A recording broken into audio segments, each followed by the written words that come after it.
Vought International has a long list of facilities such as laboratories, colleges, psychiatric institutes, and high-rises, but none of them really make for a pearly clean picture aside from Vought Tower and maybe Alin University. Well, not anymore. In the last episode of Gen V, we saw some seriously powerful soups escaping the woods and killing non-soups in broad daylight. That's going to be a whole lot of tough stains for Vaught's PR machinery to clean up going forward. But as any great conglomerate, Vought aims to not just be the market leader in the soup business, but also have all kinds of subsidiaries and agencies under it for a smooth supply chain. They want to create soups, have sole power to upgrade their abilities, and take them down if they become an inconvenience. And for this, they need all types of diabolical compounds, both in terms of physical spaces and the bottled variety. In this video, we're going to explore Vaught's existing facilities and the ones that may become more significant in the future. Before we jump in, we do have a small request. If you like our content, please support us by subscribing to our channel. It's a small click for you, but to us, it means a lot. Thank you, and let's begin. We're super excited to meet you. Alin University. Alin University is the Harvard of soups. It has excellent superficial appeal, prolific professors, awesome facilities and grounds, but internally it has a lot of less than appetizing things going on. Commonly known as God U, the university opened its gates in 1965. It was founded by Thomas Alin, a psychologist by trade. He formed this institution with an ulterior motive, that was to study superpowered students, their motivations, triggers, and behaviors. He basically wanted to shrink them to a size that he could understand. As time passed, this became the Ivy League university for soups to attend, with the motto, "What kind of super are you?" As the boys live in a world of parody, Alin U seems to parody Xavier's school for gifted youngsters from the X-Men front of the Marvel world. Of course, God U is an entirely different kind of beast compared to its parodic inspiration. While many young soups find their way to Red River and other soup homes, the ones considered exceptional are chosen to attend Alin University. It has courses like crime fighting, soup management, marketing, and performing arts. The Seven is inundated with Alin alum, the most recent of which is Black Noir 2, who's a performing arts graduate, and you can kind of tell the way he goes around looking for direction from Ashley and the others, not knowing what his true role within the Seven is. Alin University is featured heavily in Gen V's first season. During this run, we got a pretty good idea of how it works. In there, soups aren't getting ahead on merit or will, they're being promoted based on a predetermined arrangement between the university's bigwigs like Dean Shetty, Richard Brinkerhoff, and Vought. We got to meet some of God U's brightest and most interesting. We got to see what Luke Riordan, the Golden Boy, could do before he bombed himself mid-air, which sparked off a hell of a quest for Marie Moreau, Emma Myra, Andre Anderson, and Jordan Lee. We also saw Kate Dunlop become a full-blown bad, nothing but soups princess by the end of the season, and I can't wait to see if our incarcerated heroes break out and find justice in Season 2. What makes God U the place to be? That would be the long list of pop culture superstar soups who have had their alum roots in God U. You've got Queen Maeve, Tech Knight, Blue Hawk, A-Train, The Deep, Black Noir 2, among others. Of course, the refined university image that acts as a cover for the creepy activities hidden deeply underground doesn't hurt either. Between you and I though, why don't we get into all that muck God U is designed to cover up? Let's start with the woods. While the world finds itself enchanted by the happy, youthful, and colorful world of Alin University, deep within its pits operates a secret place, the woods. A medical facility that houses dangerous prisoners for testing purposes, the Woods is reminiscent of an experimentation site in a Nazi concentration camp that's been upgraded with Chinese virus cooking labs, heavy-duty iron doors, with covert strapped-up dark-helmeted guards. The Woods takes center stage in Gen V's Season 1 plot. Named after the forest wallpaper lining the soup cells, this place reeks of ill will and evil. Its main goal was to create a virus that could infect only the soups. Alin's Dean Shetty was in charge of the research, and under her persuasive direction, not only was the virus created, it was also made airborne. Gen V's first season was a story about Alin's carefully kept secrets being torn apart by Sam and Luke Riordan, two brothers who were kept in the woods. While Luke, supplemented with Sam's blood, was promoted to Alin as the Golden Boy, Sam remained in the shadows. He became a schizophrenic with immense super strength, being a long-time test subject to the Woods, growing more and more resentful towards non-soups. It all ends with he and Kate Dunlop releasing the prisoners in the woods and creating havoc and killing non-soups on site at Alin. There are rare moments of comic relief in the Woods. One stands out as Kate, the mind-controlling Soup, asks a Woods long-term resident, Sweaty Soup, how long it's been since he last saw sunlight. He replies, "Is Gangnam Style still a thing?" But for the most part, it's a gory and dark act involving the Woods, much like one expects from the boys. Gen V does branch out from its mothership, the boys, in that it makes its own mark with an exciting plotline and characters from the very start, and how it takes the Woods and some other lesser-known Vought premises and gives them life.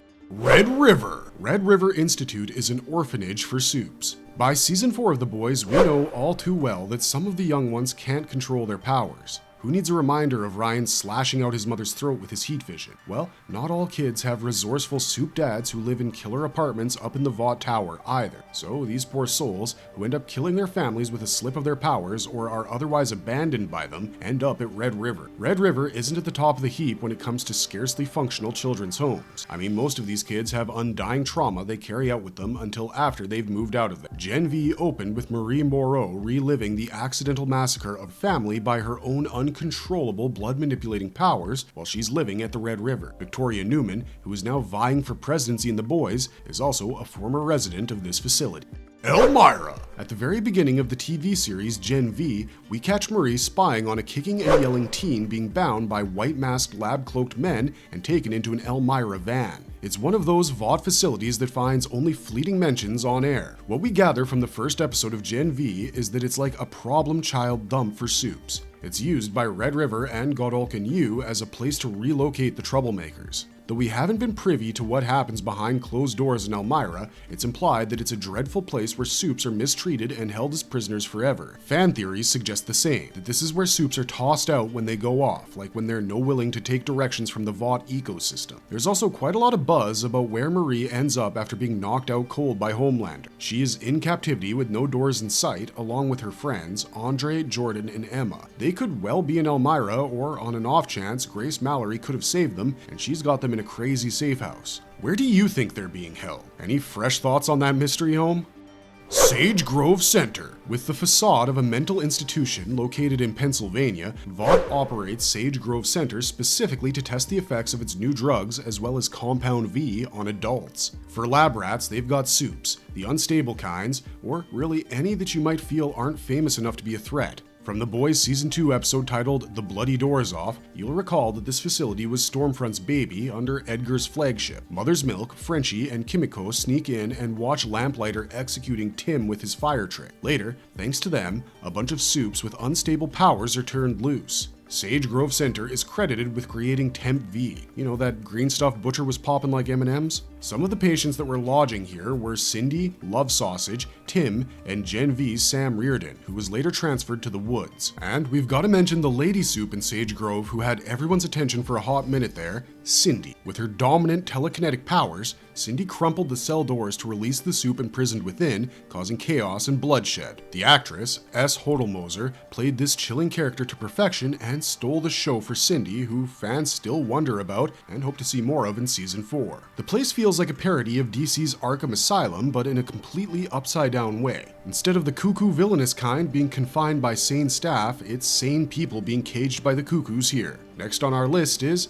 Global Wellness Center. The Global Wellness Center is a Vought-run institute that actually helps Soups with physical and mental illness. You must be wondering, what? Vought has a facility that isn't totally evil? Well, yeah. This facility helps Soups who have sunk into addiction and other retired Soups as well. While it is implied that the place is merely a stunt by Vought to uphold a good public image, some pretty famous Soups have also availed themselves of its facilities. It's pretty legit. Groundhog, Termite, and Supersonic have visited the Global Wellness Center to treat problems related to their addictions.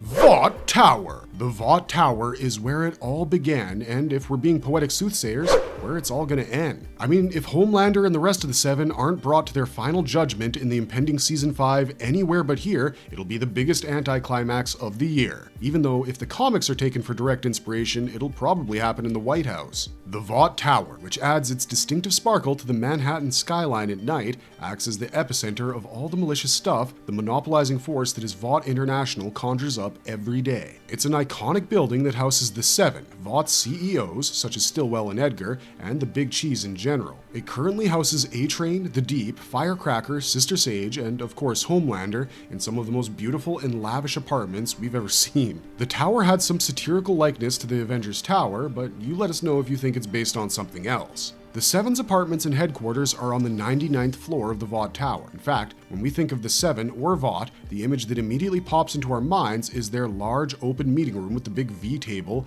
into which Black Noir had once repeatedly smashed Starlight's head. Ah, great memories, right? It's also famed for the Season 3 finale clash between Queen Maeve, Homelander, Soldier Boy, and the Boys. Needless to say, this remains the most crucial landmark in the Boys show, and you can expect it to be the backdrop for a lot of evil scheming and legendary battles in the show's finale.